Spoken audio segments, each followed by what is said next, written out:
Good morning সবাইকে। আরও একটি নতুন ভিডিও নিয়ে আপনাদের কাছে। আজকে আমরা সকালে এখন বসে আছি হচ্ছে এটা কোলাখাম হোটেল। এটা একটা রিসর্ট প্রপার্টি, হিমালয়ান ডাইনেস্টি হোটেলটার নাম। আমি বাড়ছি খিচুড়ি, তাই তো? এই প্লেটটা নোংরা। নিরামিষ খিচুড়ি। লোয়ার গরম, হাত দিও না। হাত দিচ্ছে। সকালবেলায় গরম গরম খিচুড়ি। এনে এনে এনে গরম গরম গরম। এই জায়গাটার এই পরিবেশটা আপনাকে উপভোগ করতে হয়, তাহলে এই হোটেলটাই পার্টিকুলার আমার মনে হয়েছে যে সবচেয়ে ভালো, যার জন্য এটা আমি বুক করেছিলাম। এবং খুব রিজনেবল প্রাইসে, খাওয়া দাওয়া অসাধারণ। মানে আগের দিন আমরা যে হোটেলে ছিলাম সেটারও কিন্তু খাওয়া দাওয়া বেশ ভালো ছিল, এই হোটেলটারও খাওয়া দাওয়া বেশ ভালো, মানে খুব সুন্দর। এবং যারা এই হোটেলটার দায়িত্বে আছেন, যে দুজন আছেন, তাদের হাতের রান্না আপনাদের মুখে লেগে থাকবে। তো আমরা খাচ্ছি হচ্ছে প্লেন খিচুড়ি, তার সঙ্গে ডিম সিদ্ধ, আলু সিদ্ধ, আচার, এইসব ইত্যাদি ইত্যাদি আছে। ঘি তন্ময়দা বাড়ি থেকে নিয়ে এসেছে, তো সেই ঘি, এইগুলো আমরা খাওয়া দাওয়া করলাম। করে এখান থেকে এবার আমরা এই হোটেলকে গুড বাই বলে এখান থেকে আমরা বেরিয়ে যাব। এটা জাস্ট আমি অ্যাড করার জন্য বলছি না, এই হোটেলের সঙ্গে আমার কোনো সম্পর্ক নেই। এই হিমালয়ান ডাইনেস্টি এই হোটেলটা আমি চিনতামও না। আমাকে কোনো এক বন্ধু একটা ফটো পাঠিয়েছিল এই হোটেলটার, তো তারপরেই আমি এটা যোগাযোগ করার চেষ্টা করি এবং এখানে অনলাইন বুক করে নিই। বলে রাখি, এটা সিজন ওয়াইজ কিন্তু এদেরও রেটটা ওঠানামা করে। আমরা পার পারসন 1500, 1500 টাকা পার পারসন। এটা আপনারা আরও কমেও পেতে পারেন বা আরেকটু বেশিও পেতে পারেন, কারণ যদি খুব চাপ থাকে এদের কাছে, বুকিং থাকে, তখন এটা রেটটা বাড়িয়ে দেয়। এর আগে আপনারা আমার ভিডিওতে দেখেছেন যে তন্ময়দা বৌদির সঙ্গে আমরা এর আগে উত্তরাখণ্ড গেছি। তার আগেও যখন আমরা আমি ইউটিউবের ভিডিও করতাম না, তখন থেকে কিন্তু আমরা একসঙ্গে ঘুরি। তো একসঙ্গে ঘুরি মানে এমন নয় যে রোজ রোজ ঘুরি, যখন আমরা ফ্রি টাইম পাই, মানে ফ্যামিলি ট্রিপ যখন করি, তখন চেষ্টা করি একসঙ্গে করার। কারণ একসঙ্গে যদি এমন ফ্যামিলি একসঙ্গে বেড়াতে যান যাদের মধ্যে মনের মিল আছে, কারণ না হলে বেড়াতে গিয়ে না পস্তাতে হয় অনেক সময়। যাই হোক, আমাদের মধ্যে সেইটুকু আছে, আমাদের কোনো অসুবিধা হয় না।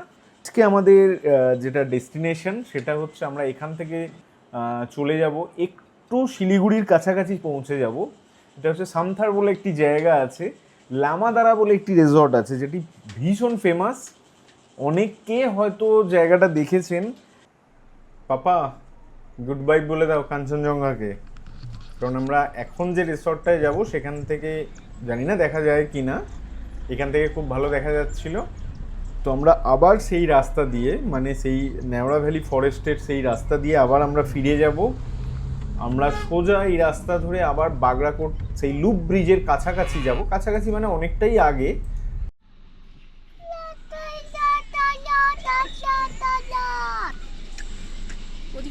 সূর্য,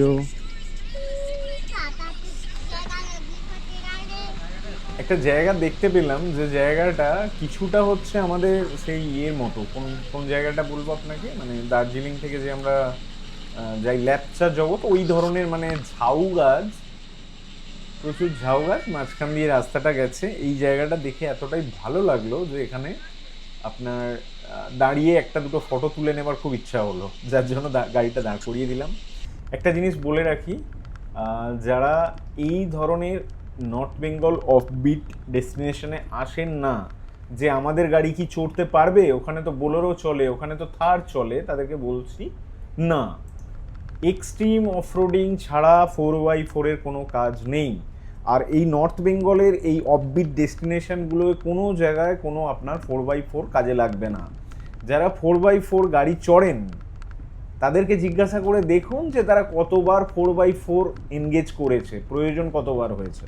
এমনিতেই 4x4 যে গাড়িগুলোতে থাকে সেগুলো রেয়ার হুইল ড্রাইভ থাকে, যার জন্য সবসময় ওই 4x4 এনগেজ করতে লাগে না। আর এই ধরনের নর্থ বেঙ্গলের এই ডেস্টিনেশনগুলোর জন্য কিন্তু আমি এর আগেও গ্যাংটকে চালিয়েছি, এর আগে দার্জিলিংয়ে চালিয়েছি, খুবই খাড়াই রাস্তার ওপর চালিয়েছি, কিন্তু আমার একবারও মনে হয়নি যে 4x4 এর প্রয়োজনীয়তা ছিল। সো সেটাই আর কি, মানে 4x4 আপনার কাছে যদি নাও থাকে, নর্মাল যে গাড়ি আছে সুইফট, ওয়াগনার, অল্টো, সব গাড়ি পাহাড়ে চড়ে, কোনো অসুবিধা নেই। খালি এক্সট্রিম যে জায়গাগুলো সেখানে যাবেন না, যেখানে বরফ জমে আছে সেখানে যাবেন না, সেই জায়গাগুলো গেলে আপনি ফাঁসতে পারেন, আদারওয়াইজ কোনো প্রবলেমই নেই।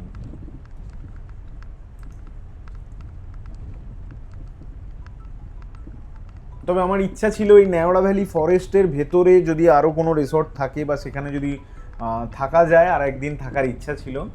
জায়গাটা খুবই সুন্দর জায়গা, পরিবেশ দারুণ পরিবেশ, মানে আপনারা যদি আসেন এক্সট্রিম ঠান্ডার মধ্যে এলেও কিন্তু এখানে খুব একটা বেশি ঠান্ডা লাগবে না, কারণ এখানে এই জায়গাটা দেখছি যে ভয়ঙ্কর ঠান্ডা নয়। আর বিশেষত যদি আপনারা বাচ্চা বা বয়স্ক কাউকে নিয়ে আসেন তাহলে অনেকগুলো জায়গা আপনারা ঘুরে দেখতে পারবেন। প্রথমত হচ্ছে লাভা, লোলেগাঁও, যদি আপনারা কাফের গাঁও যেতে চান কাফের গাঁও, সব পাশাপাশি আছে। এইগুলো ঘুরে আপনারা এই জায়গাটা প্ল্যান করতে পারেন। হ্যাঁ, কোলাখাম জায়গাটার নাম। কোলাখাম অফবিট ডেস্টিনেশন এখনও পর্যন্ত যে কটা আমি ঘুরেছি তার মধ্যে ওয়ান অফ দ্য বেস্ট আমার মনে থাকবে। এবং পরবর্তী ক্ষেত্রে আবার যদি আমি সুযোগ পাই নর্থ বেঙ্গলের এরকম একটা জায়গায় এসে একদিন দুদিন থাকার, তাহলে কিন্তু আমি কোলাখাম কিন্তু আমার মানে ট্রাভেলের মধ্যে রাখবো, অবশ্যই রাখবো, কারণ সেই রকমই জায়গাটা ভালো লাগবে, আপনাদেরও ভালো লাগবে। যদি না এসে থাকেন, এখানে খুব বেশি রিসর্ট নেই, অবশ্যই কথা বলে আসবেন, কারণ এখান থেকে ফিরে যাওয়াটা খুব ডিফিকাল্ট। হ্যাঁ, তো মানে রিসর্ট আছে, ফাঁকাও পাবেন, তাও কথা বলে আসবেন এই সব জায়গায় থাকতে গেলে। আর হ্যাঁ, সন্ধ্যার পর এই রাস্তাগুলো অ্যাভয়েড করাই ভালো, কারণ হচ্ছে কি আপনার জানা নেই, কিন্তু জীবজন্তু তো অনেক কিছুই আছে, অনেক কিছুই আছে, সেগুলো আপনার সামনে হয়তো আসবে না, কিন্তু হ্যাঁ সন্ধ্যার পর কিন্তু তারা আসতেও পারে। তাই এই জায়গাগুলো সন্ধ্যার পর অ্যাভয়েড করুন। যা করবেন দিনের আলো থাকতে থাকতে ঢুকে যান। আর এখানে মোটামুটি 3:30-র মধ্যে এখানে একদম মানে যেহেতু এত জঙ্গল আছে, গাছপালা আছে, ঝাউয়ের বাগান আছে, মোটামুটি 3:30-র পর থেকে একদম অন্ধকার হতে শুরু করে। তাই চেষ্টা করবেন হোটেলে ঢুকে যাওয়ার, যতটা ঘুরে নেবার সকালের দিক থেকে আপনারা এনজয় করুন। তো ফাইনালি আমরা ওই জঙ্গলের রাস্তা শেষ করলাম, করে আমরা মেন হাইওয়েতে এসে গেছি, এবং এই হাইওয়ে দিয়েই আমরা সোজা এগিয়ে যাব সেই বাগরাকোট লুপ ব্রিজের দিকে। কিন্তু অত দূর যাব না, তার আগেই আমাদের রাইট নিতে হবে যে জায়গাটায় আমরা যাচ্ছি সেই ডেস্টিনেশনের জন্য। তন্ময়দা আগে আগে এগিয়ে যাচ্ছে স্কুটি নিয়ে। এবার রাস্তা খুবই ভালো, আমি জানি না ওই জায়গাটায় পার্টিকুলার রাস্তাটা আমরা কীরকম পাবো। নর্থ বেঙ্গলের রাস্তা আগের থেকে অনেক ভালো হয়ে গেছে, তবে হ্যাঁ বর্ষার সময় প্রত্যেক বছরই ভাঙে, সেই জায়গাগুলো আপনাদেরকে মাথায় নিয়ে চলতে হবে। অযথা ওভার স্পিডিং করবেন না, কারণ যে রাস্তাগুলো আপনি জানেন না সেই রাস্তাগুলোয় ওভার স্পিডিং করলে আপনার বিপদ কিন্তু দাঁড়িয়ে থাকবে। কারণ খুব ভালো রাস্তায় হয়তো আপনি চালাচ্ছেন, হঠাৎ করে কোনো একটা জায়গায় গিয়ে দেখবেন একটা কালভার্টের জন্য খুঁড়ে রেখে দিয়েছে, আপনি কন্ট্রোল করতে পারবেন না। তো সেই জন্য এই রাস্তাগুলো ভালো হলেও অবশ্যই নিজের কন্ট্রোলে চালান, অবশ্যই স্পিডে চলুন, কিন্তু যে স্পিডে আপনি গাড়িটাকে থামিয়ে দিতে পারবেন সেই স্পিডে চলুন।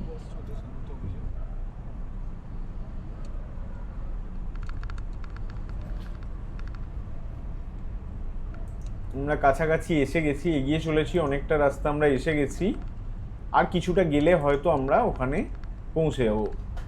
যেহেতু এই রাস্তাটা নতুন হয়েছে,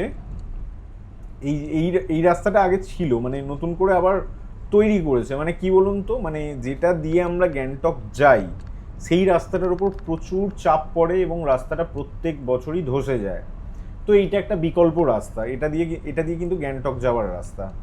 তো সেই জন্যই এই বাগরাকোট লুপ ব্রিজ বা এই রাস্তাটাকে ভালো করে তৈরি করেছে। কিন্তু আমার মনে হয় না যে আপনার এটা দিয়ে খুব একটা কম সময় লাগবে, এটা দিয়ে সময় হয়তো আপনার বেশি লাগবে, কিন্তু এটা একটা বিকল্প, এটাই ব্যবস্থা আর কি। ফাইনালি আমরা সেই রাস্তাটা পেয়ে গেলাম, যে রাস্তাটা দিয়ে আমরা যাব লামাদারা রিসর্ট। আমাদের একদিনের জন্য লামাদারা রিসর্ট আমাদের জন্য ওয়েট করছে। তো ফটোতে দেখেছি অপূর্ব সুন্দর একটি গোছানো একটি রিসর্ট, মানে একটা ছোট্ট গ্রাম পাহাড়ের, তার মধ্যে একটা মানে একদম টপে বলতে পারেন, সেখানে একটা ছোট্ট রিসর্ট, আর সেটাকে অপূর্বভাবে সাজানো আছে। মানে কটেজের যে রুমগুলো আছে আমি ফটোতে যেরকম দেখেছি, আমি জানি না সেই রকমই হবে কি না, সেটা গিয়ে দেখতে পাবো। একটা জিনিস বলে রাখি, এই রাস্তাটা কিন্তু বেশ ন্যারো, মানে যদি ট্রাক আসে তাহলে কিন্তু ওই ট্রাক বলতে বলতেই ট্রাক এসে গেছে, তাহলে কিন্তু একটু বুঝে সাইড দিতে হবে। মানে আপনি যদি 4 হুইলার নিয়ে আসেন তাহলে একটু বুঝে নেবেন, এক তো উঁচু নিচু আছে, তার মধ্যে এইরকম আপনার ট্রাকও কিন্তু যাতায়াত করবে। রাস্তা খুব একটা চওড়া নয়। এই রাস্তাটা কিছুটা আপনাকে সেই সিল্ক রুটের কথা মনে করাবে, কারণ ওই রকমই সাইডে ওই রকমই বার্ড লাগানো আছে, এবং রাস্তাটাও ঠিক ওই অতটাই চওড়া যতটা সিল্ক রুটে আপনারা দেখেছেন।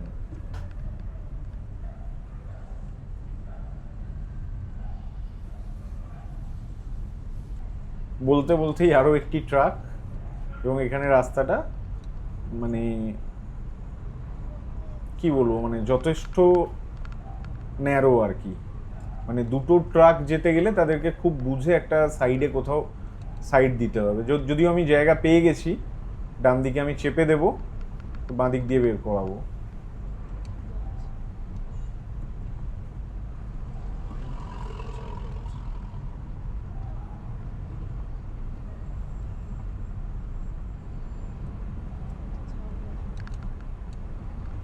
তাতেও যেতে পারছেন, আমি যথেষ্ট চেপে দিয়েছি, দেখতেই পাচ্ছেন রাস্তা কতটা ন্যারো। এবার আমি জায়গা পেয়ে গেছি।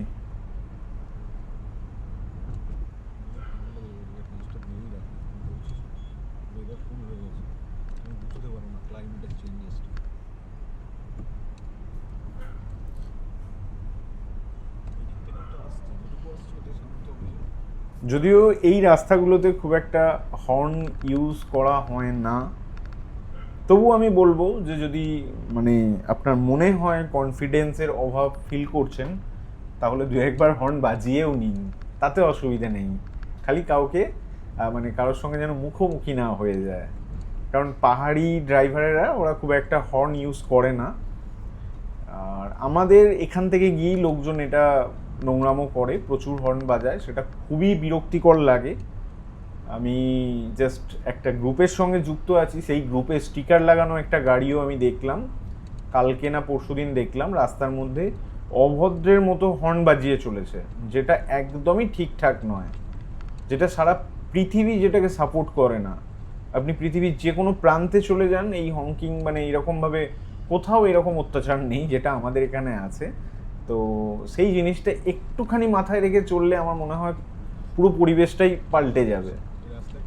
তো চেষ্টা করবেন যতটা কম ইউজ করা যায়। যদি মনে করছেন কনফিডেন্সের অভাব মনে করছেন, তাহলে মাঝে মাঝে একবার ইউজ করুন, কিন্তু এমন নয় যে অভদ্রের মতো, যে যাদের কথা বলছি আমি, যে সেই গ্রুপটা আমার মনে হয়েছিল যে গাড়িটার ফটো একটা তুলে দিই, কিন্তু সেটা উচিত হবে না, তাই দিইনি।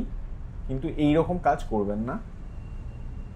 আর আমরা কাছাকাছি এসে গেছি, লামাদারা রিসর্টের কাছাকাছি এসে গেছি, গুগল ম্যাপ দেখাচ্ছে, আর কিছুটা গেলেই আমরা পৌঁছে যাব।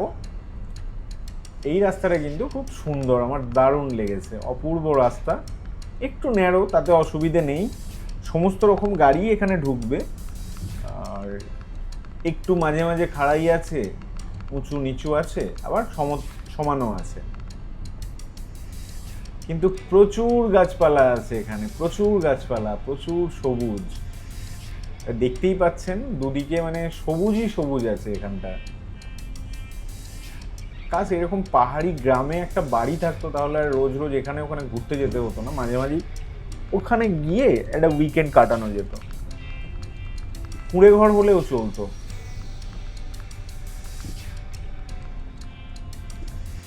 ফাইনালি এসে গেলাম লামাদারা রিসর্ট, আর এই হচ্ছে সেই রিসর্ট প্রপার্টি।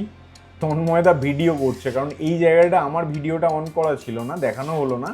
এই যে জায়গাটা দিয়ে হোটেলটায় ওঠার, সেই জায়গাটা কিন্তু ভীষণ খাড়াই, যার জন্য তন্ময়দা একটা ভিডিও করছিল, এই যে এখনো করছে। এই হচ্ছে আমাদের গাড়ি,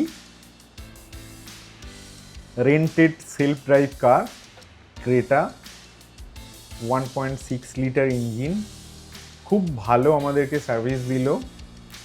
আর ক্রেটার একটা জিনিস দেখলাম যে মাইলেজও কিন্তু খুব একটা খারাপ না, ভালো মাইলেজ। আর এই হচ্ছে সেই রিসর্ট প্রপার্টি যেটা আমি ফটো দেখেই আমার ভালো লেগেছিল, এবং আমি তন্ময়দাকে বলেছিলাম যে যেখানেই যাই আমরা লাস্ট ডে কিন্তু এই জায়গাটায় কিন্তু একটা দিন আমরা স্টে করবো। তো সেই জায়গাটাই আমরা চলে এসেছি। আর প্রপার্টিটা যতটা পরিষ্কার পরিচ্ছন্ন তার সঙ্গে হচ্ছে অপূর্ব সুন্দর, মানে যেদিক থেকে খুশি আপনি ফটো ভিডিও নিন না কেন সেটাই আপনার ভালো লাগবে। এই হচ্ছে রাস্তাটা, এই দিকটা সোজা তাকালে যদি মেঘাচ্ছন্ন না থাকে তাহলে আপনার কাঞ্চনজঙ্ঘা দেখা যায়, এই মানে কটেজগুলোর ঠিক পিছনটায়। ঠিক আছে, তো আজকে যেহেতু এইরকম ওয়েদার, তো দেখা যাচ্ছে না পিছনে, বেশ ভালোই ক্লাউডি ওয়েদার, মানে ভালোই মেঘাচ্ছন্ন হয়ে আছে, যার জন্য দেখা যাচ্ছে না। আর দেখা গেলেও এটা সকালের দিকেই দেখা যাবে, বিকেলের দিকে দেখা যায় না।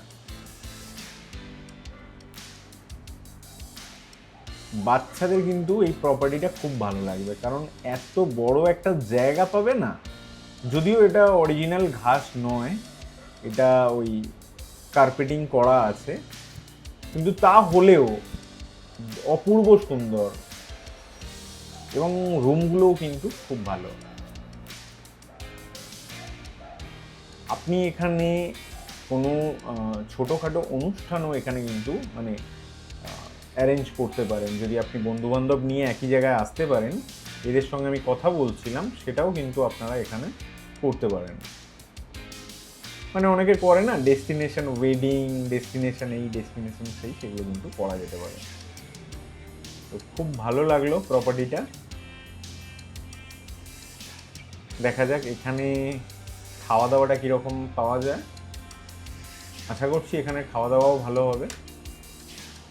ধন্যবাদ সবাইকে, আশা করছি ভিডিওটা ভালো লেগেছে। যদি ভিডিও ভালো লেগে থাকে অবশ্যই একটা ভিডিওটাকে লাইক করবেন, আর যদি চ্যানেলটি সাবস্ক্রাইব না করে থাকেন তাহলে অবশ্যই সাবস্ক্রাইব করুন। থ্যাংক ইউ ফর ওয়াচিং, ধন্যবাদ।